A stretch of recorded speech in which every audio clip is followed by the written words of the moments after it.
What would you do if someone kept showing up at your door, uninvited, when you were most vulnerable? For me, that someone was my brother-in-law, Tom. Every time my husband, David, left for his week-long work trips, Tom would appear. At first, it seemed harmless, a quick hello, a vague offer to check in. But the visits grew longer, his questions sharper, his presence heavier. There was something in his eyes I couldn't name, a flicker of intent that made my skin prickle. Today, I decided I'd had enough. Today, I opened the door with my phone's camera rolling. It started 6 months ago. David's job as a field engineer took him away regularly, leaving me alone in our quiet suburban home. I didn't mind the solitude. I filled my days with work and gardening, finding peace in routine. But Tom's visits began to chip away at that peace. He'd knock, always at dusk, his smile too wide, his excuses flimsy. Just passing by, he'd say, or, thought you might need help with something. I'd brush it off, polite but firm, locking the door the moment he left. Yet each time, I felt smaller, as if his shadow lingered in the house. Last month, it escalated. He started asking about David's schedule, probing about my evenings alone. "You must get lonely," he said once, leaning too close, his voice slick with something I didn't want to understand. I told David, but he laughed it off. "Tom's just awkward," he said. "He means well." I wanted to believe him, but my gut screamed otherwise. I started keeping a journal, noting every visit, every word.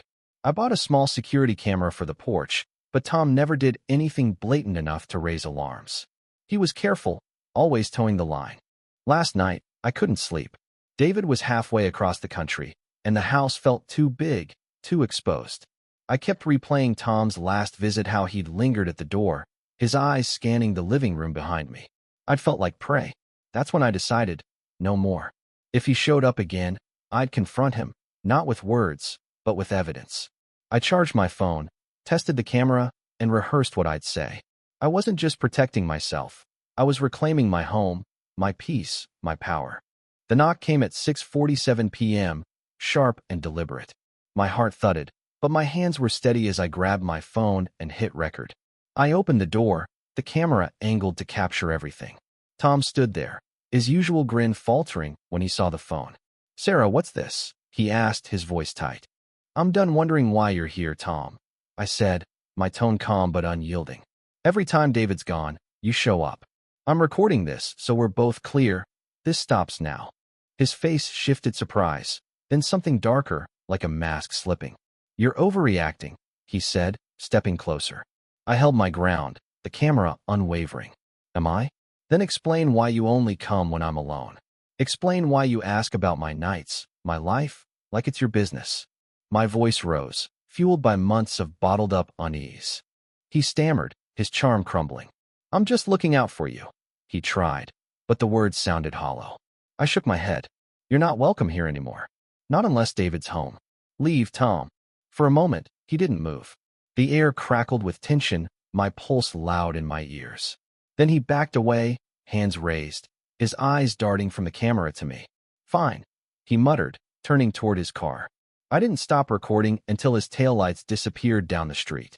I locked the door, my hands trembling now that the adrenaline was fading. I uploaded the video to a secure drive, then sent a copy to David with a message: "We need to talk about Tom." I didn't know what would happen next, whether David would believe me, whether Tom would retaliate. But for the first time in months, I felt like I'd taken back control. That night, I sat in the living room, the house quiet but no longer oppressive. I realized this wasn't just about Tom.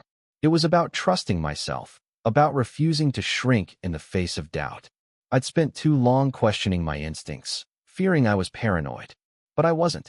I was right. And that truth, captured on video, was my shield. The next morning, David called. His voice was shaken. He'd watched the video. "I'm coming home early," he said. "I'm so sorry I didn't listen." We talked for hours, unraveling the weight of what had happened. Tom's visit stopped after that. David confronted him, and though I don't know the details, I know Tom hasn't dared to show up since. This experience taught me something vital. Our instincts are our first line of defense.